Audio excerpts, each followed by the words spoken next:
Okay, out of the Code of Federal Regulations, I'm reading Truth in Lending Act. I'm starting right now, Subpart C, about closed-end credit. And this consists of 1026.17 through 24. 17 is the general disclosure requirements. 18 is the content of disclosures. 19 is the certain mortgage and variable rate transactions. 20, disclosure requirements regarding post-consummation events. 21, treatment of credit balances. 22, determination of annual percentage rate. 23, rate of rescission. And 24, advertising. Starting with 1026.17, the general disclosure requirements. Letter A is the form of disclosures, except for the disclosures required under 19 E, F, and G. Number 1, the creditor shall make the disclosures required by the subpart clearly and conspicuously in writing in a form that the consumer may keep. The disclosures required by the subpart may be provided to the consumer in electronic form, subject to compliance with the consumer consent and other applicable provisions of e-sign. The disclosures required under 1026.17G and 19B and 1026.24, which is advertising, may be provided to the consumer in electronic form without regard to the consumer consent or other provisions of e-sign in the circumstances set forth in those sections. The disclosures shall be grouped together, shall be segregated from everything else, and shall not contain any information not directly related to the disclosures under 1026.18, 20C and D, and 26.47. The disclosures required by 1026.20D shall be provided as a separate document from all other written materials. The disclosures may include an acknowledgement of receipt, the date of the transaction, and the consumer's name, address, and account number.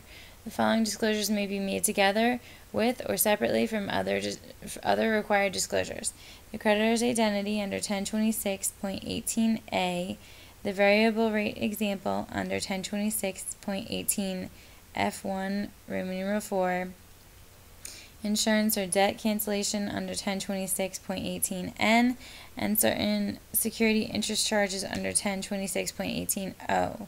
The itemization of an amount financed under 1026.18C1 must be separate from other disclosures under 1026.18, except for private education loan disclosures made in compliance with 1026.47. 2. Except for private education loan disclosures, the terms finance charge and APR, when required to be disclosed under 1026.18D and E together with a corresponding amount or percentage rate, shall be more conspicuous than any other disclosure, except the creditor's identity under 1026.18A. For private education loan disclosures made in compliance with 1026.47, the term APR and the corresponding percentage rate must be less conspicuous than the term finance charge and corresponding amount under 1026.18D, the interest rate under 1026.47B1I and C1, and the notice of the right to cancel under 1026.47C4. Time of disclosures. The creditor shall make disclosures before consummation of the transaction. In certain residential mortgage transactions, special timing requirements are set forth in 1026.19A. In certain variable rate transactions, special time requirements for variable rate disclosures are set forth in 1026.19B and 1026.20C and D. For private education loan disclosures made in compliance with 1026.47, special timing requirements are set forth in 1026.46D. In certain transactions involving mail or telephone orders or a series of sales, the timing of disclosures may be delayed in accordance with paragraphs G and H of this section. This paragraph, B, does not apply to the disclosures required under 1026.19 E, F, and G, and 1026.20E. C, the basis of disclosures and use of estimates. The disclosures shall reflect the terms of the legal obligation between the parties. 2 Roman numeral 1 under C, the basis and disclosures and use of estimates.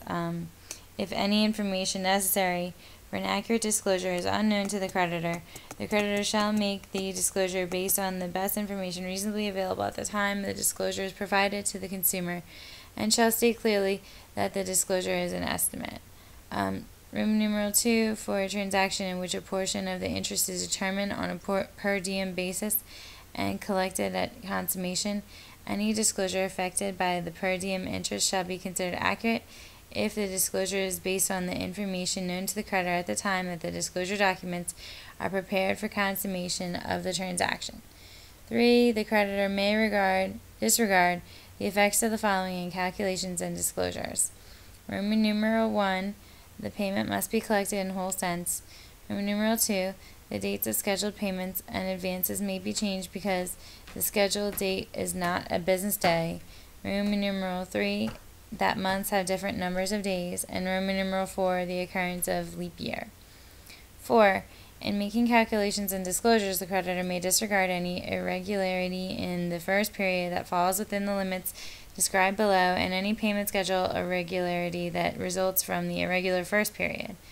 Roman numeral 1 under 4, making calculations and disclosures. 1. For transactions in which the term is less than 1 year, the first period not more than 6 days shorter or 13 days longer than a regular period. Roman numeral 2, for transactions in which the term is at least 1 year and less than 10 years, the first period not more than 11 days shorter or 21 days longer than a regular period. And Roman numeral 3, for transactions in which the term is at least 10 years, the first period shorter than or not more than 32 days longer than a regular period. 5. If an obligation is payable on demand, the creditor shall make the disclosures based on an assumed maturity of 1 year. If an alternate maturity date is stated in the legal obligation between the parties, the disclosure shall be based on that date. 6. Roman numeral 1. A series of advances under an agreement to extend credit up to a certain amount may be considered as one transaction. Roman numeral 2. When a multiple advance loan to finance the construction of a dwelling may be permanently financed by the same creditor, the construction phase and the permanent phase may be treated as either one transaction or more than one transaction. Letter D. Multiple creditors, multiple consumers.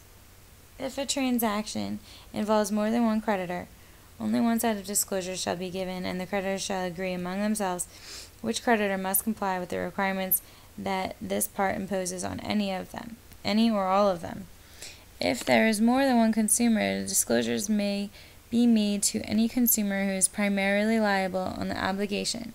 If a transaction is rescindable under 1026(23), however, the disclosures shall be made to each consumer who has the right to rescind.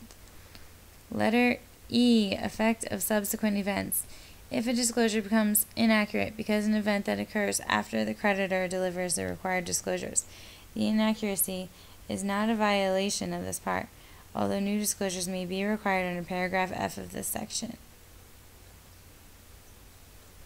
Early disclosures, paragraph F of this section, except for private education loan disclosures made in compliance with 1026(47), if disclosures required by the subpart are given before the date of consummation in a transaction, and a subsequent event makes them inaccurate, the creditor shall disclose before consummation, subject to the provisions of 1026.19a2 E and F, 1, any changed term, unless the term was based on an estimate in accordance with 1026.17,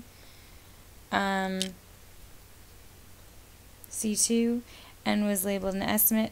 2, the changed terms, if the annual percentage rate at the time of consummation varies from the annual percentage rate disclosed earlier by more than 1/8 of 1 percentage point in a regular transaction, or more than 1/4 of 1 percentage point in an irregular transaction as defined in 1026.22a. Mail or telephone orders, delay in disclosures. Except for private education loan disclosures made in compliance with 1026.47 and mortgage disclosures made in compliance with 1026.19a, or E, F, and G, if a creditor requires a purchase order or a request for an extension of credit by mail, telephone, or facsimile machine without face-to-face or direct telephone solicitation, the creditor may delay the disclosures until the due date of the first payment. If the following information or representative amounts or ranges of credit is made available in written form or in electronic form to the consumer or to the public before the actual purchase order or request. 1. The cash price or the principal loan amount. 2. The total sale price.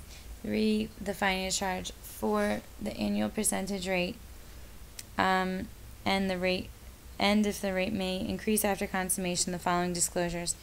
Roman numeral 1 through 3. 1. The circumstances under which the rate may change. 2. Any limitations on the increase. 3. The effect of an increase. Number 5. The terms of repayment.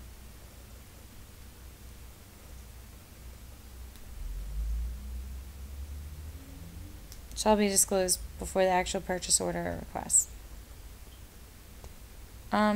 H. Series of sales delay and disclosures.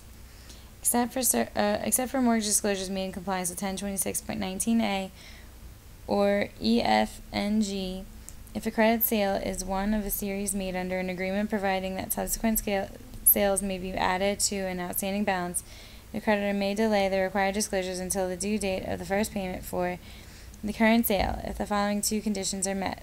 1. The consumer has approved in writing the annual percentage rate or rates, the range of balances to which they apply, and the method of treating any unearned finance charge on an existing balance.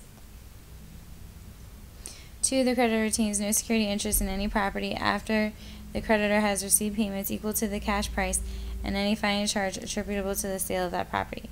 For purposes of this provision, in the case of items purchased on 2 different dates, the first purchase deemed the first item paid for. In the case of items purchased on the same date, the lowest price is deemed the item paid for. Roman numeral 1. Interim student credit extensions. For transactions involving an interim credit transaction under a student credit program for which an application is received prior to the mandatory compliance date of 10/26/46, 47, and 48, the creditor need not make the following disclosures: the finance charge under 1026.18d, the payment schedule under 1026.18g, the total payments under 1026.18h, or the total sale price under 1026.18j at the time the credit is actually extended.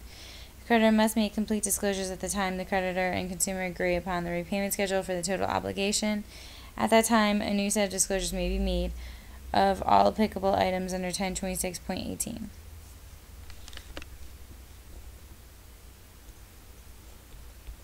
I'm going to break before going into the content of disclosures, which is 1026.18, because I know it's going to be ridiculously long.